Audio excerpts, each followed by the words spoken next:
बिस्मिल्लाहिर्रहमानिर्रहीम। अस्सलाम वालेकुम डियर स्टूडेंट्स, उम्मीद है आप सब खैरियत से होंगे। I welcome all of you in Aale Zahra biology academy. Myself Mahvish Karamat Ali and I am here to teach you biology class first year, chapter number 1 biodiversity and classification and the topic is domain archaea. Dear students, जब भी हम domain archaea को study करते हैं तो हमें दो terms बार बार सुनने को मिलती हैं, आर्किया एंड आर्कोबैक्टीरिया। अब डियर स्टूडेंट्स, माइंड में क्वेश्चन आता है, is both archaea and archaebacteria are the same organisms? तो आंसर है यस।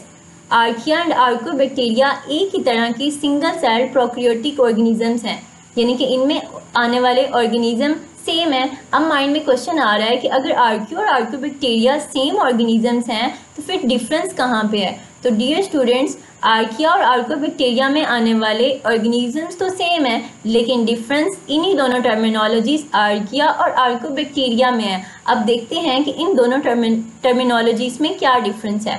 तो डियर स्टूडेंट्स, आर्कियोबैक्टीरिया एक आउटडेटेड और ओल्ड टर्म थी जो कि उन प्रोकैरियोटिक ऑर्गेनिजम्स के लिए इस्तेमाल की गई थी जिनको बैक्टीरिया समझकर बैक्टीरिया का ही एक ग्रुप बनाकर डोमेन बैक्टीरिया के अंदर प्लेस कर दिया गया था। अब डियर स्टूडेंट्स, हम प्रीवियस लेक्चर्स में ये स्टडी कर चुके हैं कि मिस्टर कॉरल वॉइस ने जब 1977 में प्रोकैरियोटिक ऑर्गेनिजम्स को स्टडी किया, उनकी जेनेटिक एनालिसिस किए, तो उन्होंने ये एनालाइज किया कि डोमेन बैक्टीरिया में आने वाले तमाम के तमाम प्रोकैरियोटिक ऑर्गेनिजम्स एक जैसे नहीं हैं, बल्कि उनके अंदर बहुत सी जेनेटिक वेरिएशंस हैं। अब डियर स्टूडेंट्स, वो जेनेटिक वेरिएशंस कहाँ आ रही थी, कौन से ग्रुप में आ रही थी? वो डोमेन बैक्टीरिया के एक ग्रुप आर्कियोबैक्टीरिया में आ रही थी। तब मिस्टर कॉरल वॉइस ने बताया कि आर्कियोबैक्टीरिया बैक्टीरिया का ग्रुप नहीं है, वो बैक्टीरिया नहीं है, बल्कि अलहदा से एक डिफरेंट प्रोकैरियोटिक ऑर्गेनिजम्स हैं। तो डियर स्टूडेंट्स, फिर मिस्टर कॉरल वॉइस ने आर्कियोबैक्टीरिया के लिए एक नई टर्म 1977 में इंट्रोड्यूस करवाई और वो टर्म थी आर्किया।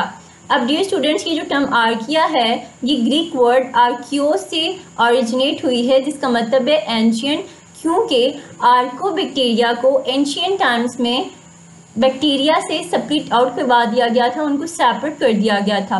अब डियर स्टूडेंट्स, हम ये कह सकते हैं कि आर्किया के लिए जो इनिशियल टर्म इस्तेमाल की गई थी वो आर्कोबैक्टीरिया थी, जब उनको बैक्टीरिया का ही एक ग्रुप बनाकर डोमेन बैक्टीरिया में क्लासीफाई किया गया था। लेकिन जेनेटिक एनालिसिस के बाद आर्कियोबैक्टीरिया के लिए एक नई टर्म आई आर्किया, और उसी की बेस पे जेनेटिक एनालिसिस को मद्देनज़र रखते हुए उनके लिए एक नई डोमेन बनाएगी और आर्किया की बेस पे उसी डोमेन को डोमेन आर्किया का नेम दिया गया। तो डियर स्टूडेंट्स, अब आर्किया के जर्नल कैरेक्टर्स को डिस्कस करते हैं और बात करते हैं इनके साइज़ की। डियर स्टूडेंट्स, अगर एवरेज इंडिविजुअल साइज़ की बात की जाए, यानी कि सिर्फ एक आर्कियल सेल की बात की जाए, इंडिविजुअल सेल की बात की जाए, तो हमारे पास जो एवरेज साइज़ है वो 0.1 माइक्रोमीटर से 15 माइक्रोमीटर इन डायमीटर होता है। अब कुछ आर्कियंस ऐसे हैं जो कि एग्रीगेट्स की फॉर्म में रहते हैं, क्लस्टर्स बना के रहते हैं, यानी कि बहुत से आर्कियल सेल्स कंबाइन होके एक क्लस्टर की फॉर्म में, जैसे कि एक बॉल नुमा स्ट्रक्चर होती है, बिल्कुल इस तरह से क्लस्टर की फॉर्म में रहते हैं। अगर उस एग्रीगेट साइज़ की बात की जाए तो वो हमारे पास कितना है, 20 माइक्रोमीटर इन डायमीटर है। अब डियर स्टूडेंट्स, ये क्लस्टर्स बिल्कुल इस तरीके से बनाते हैं जैसे कि आपके पास बहुत से बीड्स हों और आपने किसी ग्लू की मदद से उन बीड्स को कंबाइन कर दिया और वो एक छोटी सी बॉल नुमा स्ट्रक्चर बना रहे हो। तो बिल्कुल इसी तरह से आर्किया भी क्लस्टर की फॉर्म में पाए जाते हैं, और जब ये क्लस्टर बनाते हैं तो इनका average size 20 micrometre in diameter होता है।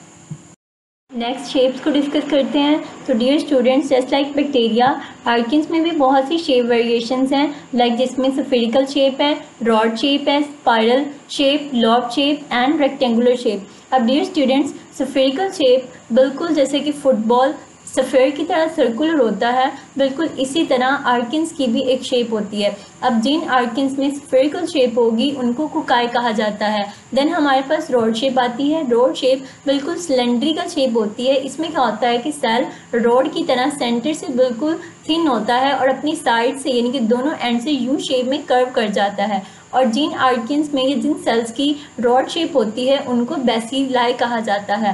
देन हमारे पास स्पाइरल शेप आती है। इसको एक एग्जांपल से अंडरस्टैंड करते हैं कि आपके पास थ्रेड है और आपने उसको अपनी फिंगर पर रोल किया, देन अगेन जब आप उसको ओपन करेंगे तो उसमें आपको छोटी छोटी कर्व्स नज़र आएंगी। तो इस कर्व नुमा शेप को हम स्पाइरल शेप बोलते हैं, जो कि बिल्कुल थ्रेड नुमा होती है। और जिन आर्किन्स में ये शेप पाई जाती है उनको स्पाइरीला कहा जाता है। देन हमारे पास लॉब शेप आती है। लॉब शेप बिल्कुल स्फेरिकल शेप की तरह होती है। एंड देन रेक्टेंगुलर शेप आती है, जो कि स्क्वायर लाइक शेप होती है, जिसमें सेल की चारों साइड्स क्या होती हैं, चारों कॉर्नर्स इक्वल होते हैं। इसको रेक्टेंगुलर शेप कहते हैं। देन स्टूडेंट्स, हम रिप्रोडक्शन की बात करते हैं। आर्कियंस में या डोमेन आर्किया में जितने भी प्रोकैरियोटिक ऑर्गेनिजम्स हैं उनमें just like bacteria asexual reproduction होती है। और एसेक्सुअल रिप्रोडक्शन भी फर्दर 4 टाइप्स की होती है, जो कि स्पीशी टू स्पीशी क्या करेंगी, वेरी करेगी। अब बाइनरी फिशन। अब dear students, binary fission 2 words का कम्बिनेशन है। अब यहाँ पे बाई का मतलब होता है 2 और फिशन का मतलब होता है स्प्लिट करना या फिर डिवाइड करना। इट मीन्स स्प्लिट इनटू 2 या डिवाइड इनटू 2। अब जिसमें parent cell 2 genetically identical cells में डिवाइड करेगा, इसको हम बाइनरी फिशन कहते हैं। देन हमारे पास मल्टीपल फिशन आती है। Multi means many and fission means split करना, यानी कि जिसमें पेरेंट सेल क्या करेगा, स्प्लिट कर जाएगा बहुत से डॉटर सेल्स के अंदर। अब डियर स्टूडेंट्स, मल्टीपल फिशन में क्या होता है कि अनफेवरेबल कंडीशंस में जो सेल का न्यूक्लियस है वो डिवाइड करता रहता है, और डिवाइड करने के बाद जब बहुत फेवरेबल कंडीशंस आती हैं तो वो बहुत से डॉटर सेल्स के अंदर डिवाइड कर जाता है। अब डियर स्टूडेंट्स, यहाँ पे हमने देखा कि हमने न्यूक्लियस की टर्म इस्तेमाल की, हालांकि प्रोकैरियोटिक ऑर्गेनिज्म के अंदर तो प्रोमिनेंट न्यूक्लियस होते ही नहीं है। तो डियर स्टूडेंट्स, यहाँ पे न्यूक्लियस का मतलब है डीएनए, यानी कि उनका डीएनए रेप्लिकेट करता है, वो नंबर में इंक्रीज करता है, डिवाइड करता है। और देन जब फेवरेबल कंडीशंस में साइटोप्लाज्म की डिवीजन होती है तो वो बहुत से डॉटर सेल्स के अंदर डिवाइड कर जाता है, तो इसको हम मल्टीपल फिशन कहते हैं। देन हमारे पास फ्रेगमेंटेशन आती है। तो डियर स्टूडेंट्स, फ्रेगमेंटेशन में क्या होता है कि एक पेरेंट सेल की बॉडी का कोई भी पार्ट ब्रेक करता है और हर ब्रेक किया हुआ पार्ट एक कंप्लीट इंडिविजुअल के अंदर, एक कंप्लीट डॉटर सेल के अंदर कन्वर्ट हो जाता है। तो इसको हम रीजनरेशन या फिर फ्रेगमेंटेशन कहते हैं, यानी कि बॉडी से कोई भी पार्ट कट हुआ और कट हुआ पार्ट दोबारा से एक न्यू इंडिविजुअल के अंदर कन्वर्ट हो गया, तो इसको हम फ्रेगमेंटेशन कहेंगे। देन हमारे पास बडिंग आती है। बडिंग में क्या होता है कि पेरेंट सेल के ऊपर यानी कि मैच्योर सेल के ऊपर एक बड बनती है, एक आउटग्रोथ बनती है, और वो आउटग्रोथ देन अगेन एक न्यू इंडिविजुअल के अंदर जो कि जेनेटिकली आइडेंटिकल होता है उसके अंदर कन्वर्ट कर जाती है, तो इसको हम बडिंग कहते हैं।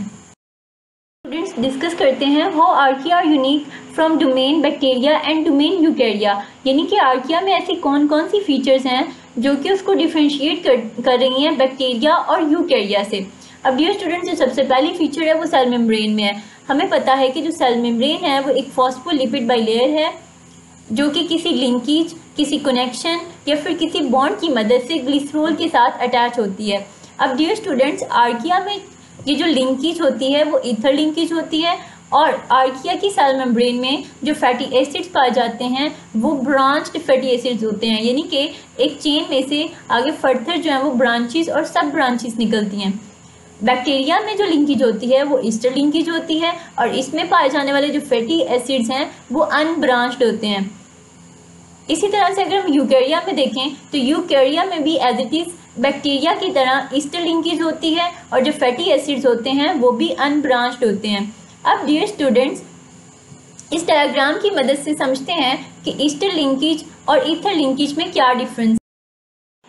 तो डियर स्टूडेंट्स, अगर हम देखिए तो यहाँ पे हमारे पास जो फॉस्फोलिपिड है वो आर्किया का दिखाया गया है, और नीचे हमारे पास जो फॉस्फोलिपिड है वो बैक्टीरिया और यूकैरिया का दिखाया गया है। अब डियर स्टूडेंट्स, हमारे पास ईथर लिंकेज एक ऐसी लिंकेज होती है जिसमें एक सिंगल ऑक्सीजन एटम दोनों साइड से सिंगल कोवलेंट बॉन्ड की मदद से अल्काइल ग्रुप के साथ अटैच होता है। अब डियर स्टूडेंट्स, अगर हम अल्काइल ग्रुप की बात करें तो इसमें हमारे पास जो है वो ऑर्गेनिक कंपाउंड आते हैं, और ऑर्गेनिक कंपाउंड की जो बात की जाए तो ऐसे कंपाउंड्स होते हैं जिनके अंदर कार्बन और हाइड्रोजन के बॉन्ड मौजूद होते हैं। अब डियर स्टूडेंट, अगर हम यहाँ पे देखें तो एक साइड पे हमारे पास जो अल्काइल ग्रुप है वो फैटी एसिड चेन है, और वो भी हमें ब्रांच शो हो रही है, यानी कि इस चेन में से फर्थर ब्रांचेस निकल रही हैं। और अगर हम दूसरी साइड पे देखें तो हमारे पास जो है वो ग्लिसरॉल है, जो कि अल्काइल ग्रुप का काम कर रहा है, यानी कि दोनों के अंदर कार्बन हाइड्रोजन बॉन्ड्स अवेलेबल हैं। अब अगर हम इनके सेंटर में देखें तो हमारे पास एक ऑक्सीजन एटम है, जो कि सिंगल कोवलेंट बॉन्ड की मदद से इन अल्काइल ग्रुप्स के साथ अटैच है। एक साइड पे वो फैटी एसिड की चेन के साथ अटैच है और दूसरी साइड पे वो ग्लिसरॉल के साथ अटैच है। तो ऐसी लिंकेज जिसमें एक सिंगल ऑक्सीजन एटम दोनों साइड से सिंगल कोवलेंट बॉन्ड की मदद से अल्काइल ग्रुप के साथ अटैच हो, यानी कि किसी ऑर्गेनिक कंपाउंड की चेन के साथ अटैच हो, तो उसको हम क्या कहते हैं? उसको हम ईथर लिंकेज कहते हैं। अब डियर स्टूडेंट्स, ईस्टर लिंकेज की बात करते हैं तो ईस्टर लिंकेज में हमारे पास जो है वो कार्बोनाइल ग्रुप का होना ज़रूरी है। अब इसमें कार्बोनाइल ग्रुप में क्या होता है कि एक कार्बन के साथ ऑक्सीजन जो है वो डबल बॉन्ड के साथ अटैच होता है। अब अगर एक साइड पे हमारे पास जो कार्बन है वो अल्कोहल के साथ अटैच हो, अल्कोहलिक ग्रुप के साथ, और दूसरी साइड पे वो हमारे पास किसी अल्काइल ग्रुप के साथ यानी कि किसी चेन के साथ अटैच हो, तो इसको हम ईस्टर लिंकेज कहते हैं। अब डियर स्टूडेंट्स, अगर हम यहाँ पे देखें तो एक साइड पे हमें अल्काइल ग्रुप यानी कि एक चेन नज़र आ रही है, जो कि किसकी चेन है? फैटी एसिड की चेन है, और यहाँ पे हमें ब्रांचेस शो नहीं हो रही क्योंकि ये अनब्रांच्ड है।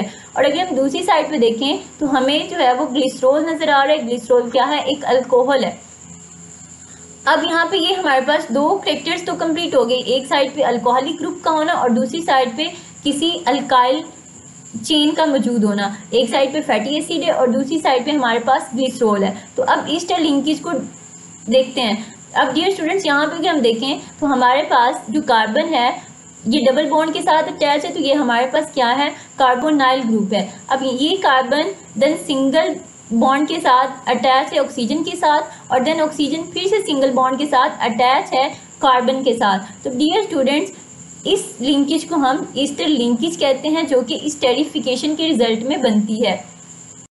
डिफरेंस जो है वो सेल वॉल कंपोजिशन में है। अगर हम यहाँ पे देखें तो जो आर्किया की सेल वॉल है वो ना तो सेलुलोज से मिलकर बनी होती है और ना ही पेप्टाइडोग्लाइकन से मिलकर बनी है, बल्कि इनकी जो सेल वॉल है वो पॉलीसेक्राइड और ख़ास किस्म की प्रोटीन से मिलकर बनी होती है। अगर हम बैक्टीरिया में देखें तो जो बैक्टीरिया की सेल वॉल है वो पेप्टाइडोग्लाइकन से मिलकर बनी होती है। डियर स्टूडेंट्स, पेप्टाइडोग्लाइकन पॉलीमर की एक चेन है जो कि शुगर और इमाइनो एसिड पर मुश्तमिल होती है, और बेसिकली ये क्या करती है? सेल वॉल को इस काबिल बनाती है ताकि सेल वॉल सेल की शेप को मेंटेन रख सके। यूकैरिया में अगर हम देखें तो यूकैरिया में हमने 5 किंगडम सिस्टम ऑफ क्लासिफिकेशन में डिस्कस किया था कि दो कैटेगरीज यूकैरियोटिक मल्टीसेलुलर ऑर्गेनिजम्स की ऐसी हैं जिनमें सेल वॉल होती है, और वो प्लांट्स और फंजाई थी। अगर हम प्लांट्स की बात करें तो प्लांट की जो सेल वॉल है वो सेलुलोज से मिलकर बनी है, जबकि फंजाई की जो सेल वॉल है वो काइटिन पर मुश्तमिल होती है। अगर हम मेटाबॉलिज्म की बात करें, मेटाबॉलिक पाथवेज की बात करें, तो जो आर्किया हैं इनमें मिथेनोजेनेसिस होती है। डियर स्टूडेंट्स, मिथेनोजेनेसिस एक ऐसा प्रोसेस है जिसमें मेटाबॉलिज्म के रिजल्ट में as a by product methane produce होती है, यानी कि ये मेटाबॉलिज्म के रिजल्ट में क्या करते हैं? मीथेन को एज अ बाय प्रोडक्ट बनाते हैं। अब इनमें जो रिस्पिरेशन होती है वो एनारोबिक रिस्पिरेशन होती है और इनमें फोटोसिंथेसिस नहीं होती। अगर हम बैक्टीरिया की बात करें तो बैक्टीरिया में मिथेनोजेनेसिस नहीं होती, यानी कि ये मीथेन की प्रोडक्शन नहीं करते। इनमें सेलुलर रिस्पिरेशन होती है। सेलुलर रिस्पिरेशन मोस्टली इनमें एनारोबिक रिस्पिरेशन होती है, लेकिन बैक्टीरिया की कुछ स्पीशीज़ ऐसी भी हैं जो कि एरोबिक रिस्पिरेशन भी करती हैं। अगर हम यहाँ पे फर्मेंटेशन देखें तो फर्मेंटेशन एनारोबिक रिस्पिरेशन की ही एक कैटेगरी है, जिसमें organisms in the absence of oxygen organic matter की ब्रेक डाउन करते हैं और वहाँ से एटीपी को जनरेट करते हैं ताकि अपनी बॉडी रिक्वायरमेंट्स को या फिर अपनी लाइफ रिक्वायरमेंट्स को जो है वो फुलफिल कर सकें। डियर स्टूडेंट्स, इनमें फोटोसिंथेसिस भी होती है किसी हद तक। कुछ स्पीशीज़ ऐसी हैं बैक्टीरिया की जो कि फोटोसिंथेसिस करती हैं, यानी कि उनके पास क्लोरोप्लास्ट मौजूद होता है। अब डियर स्टूडेंट्स, नेक्स्ट अगर हम यूकैरिया की बात करें तो यूकैरिया में भी मिथेनोजेनेसिस नहीं होती, यानी कि मीथेन की प्रोडक्शन नहीं होती। अगर हम इनमें सेलुलर रिस्पिरेशन की बात करें तो सेलुलर रिस्पिरेशन इनमें दो कैटेगरी की दोनों तरह की होती है, एरोबिक भी होती है और एनारोबिक भी लोअर यूकैरियोट्स में होती है। अगर हम यहाँ पे देखें तो इनमें फोटोसिंथेसिस ऑफ कोर्स होती है, जैसा कि प्लांट और एल्गी। इनके बहुत बड़े किंगडम्स हैं जिनके अंदर जो है वो फोटोसिंथेसिस होती है किंगडम प्लांटी के अंदर, जिसमें प्लांट्स और जिसमें हमारे पास प्लांट्स और एल्गी आते हैं। देन उसके बाद अगर हम देखें तो इसमें जो है वो फर्मेंटेशन की भी कुछ वेरियस फॉर्म्स हैं जो कि जो है वो लोअर यूकैरियोटिक ऑर्गेनिजम्स के अंदर होती है। अब डियर स्टूडेंट्स, अगर जेनेटिक डिफरेंसेस की बात करें तो अगर हम बैक्टीरिया के साथ आर्किया को रिलेट करें तो इनमें बहुत सी जेनेटिक वेरिएशंस हैं, लेकिन जेनेटिक एनालिसिस से प्रूव ये किया गया है कि जो आर्किया है वो जेनेटिकली यूकैरियोट के साथ जो है वो रिलेट करता है। तो इसी लिहाज से ये कहा गया है कि आर्किया और जो यूकैरिया हैं ये दोनों एक दूसरे से क्या हैं, क्लोजली रिलेटेड हैं। नेक्स्ट डियर स्टूडेंट्स, हम आर्किया की मेजर ग्रुप्स या फिर इसकी जो है वो टाइप्स की बात करते हैं। तो इसके मेजर ग्रुप्स में हमारे पास मिथेनोजेंस आते हैं, हेलोबैक्टीरिया हैं, थर्मोकोकाई है और थॉम आर्कियोटा हैं। अब डियर स्टूडेंट्स, मिथेनोजेंस ऐसे आर्किया हैं जो कि क्या करते हैं, मीथेन की प्रोडक्शन करते हैं, यानी कि मेटाबॉलिज्म के रिजल्ट में एज अ बाय प्रोडक्ट किसकी प्रोडक्शन करते हैं, मीथेन की प्रोडक्शन करते हैं। जैसे कि इनके नेम से ही शो हो रहा है मिथेनो, यानी कि मीथेन की प्रोडक्शन करने वाले। देन स्टूडेंट्स, उसके बाद हमारे पास हेलोबैक्टीरिया आते हैं। यहाँ पे हेलो का वर्ड जो है वो सॉल्ट के लिए इस्तेमाल किया जाता है, यानी कि सॉल्टी इन्वायरमेंट के लिए इस्तेमाल किया जाता है। तो डियर स्टूडेंट्स, ऐसे आर्कियंस या फिर ऐसे ऑर्गेनिज्म जो कि एक्सट्रीमली जो है वो सॉल्टी या सलीन इन्वायरमेंट के अंदर रहते हैं, उनको हम हेलोबैक्टीरिया का नेम देते हैं। देन हमारे पास थर्मोकोकाई आते हैं। तो डियर स्टूडेंट्स, ये जो थर्मो का टर्म है ये हाईली जो है वो हॉट के लिए इस्तेमाल की जाती है, हीट के लिए इस्तेमाल की जाती है। तो ऐसे ऑर्गेनिज्म जो कि हॉट इन्वायरमेंट के अंदर पाए जाते हैं उनको हम क्या कहेंगे, थर्मोकोकाई कहेंगे। देन उसके बाद हमारे पास जो है वो थॉम आर्कियोटा आते हैं। तो ये ऐसे आर्कियंस हैं जो कि नाइट्रोजन की रिसाइकलिंग के अंदर इस्तेमाल होते हैं, यानी कि एक दफ़ा नाइट्रोजन फिक्सेशन के दौरान अमोनिया के अंदर कन्वर्ट किया गया, फिर उसको जो है वो रिक्वायरमेंट्स के लिए इस्तेमाल किया गया, और जब वो यूज़ हो गई तो देन उसकी अगेन से जो है वो रिसाइकलिंग करके उसको एटमॉस्फेयर के अंदर रिलीज़ किया गया। तो इस तरह से जो है वो नाइट्रोजन की रिसाइकलिंग के लिए थॉम आर्कियोटा आर्कियंस का जो है वो इस्तेमाल किया जाता है।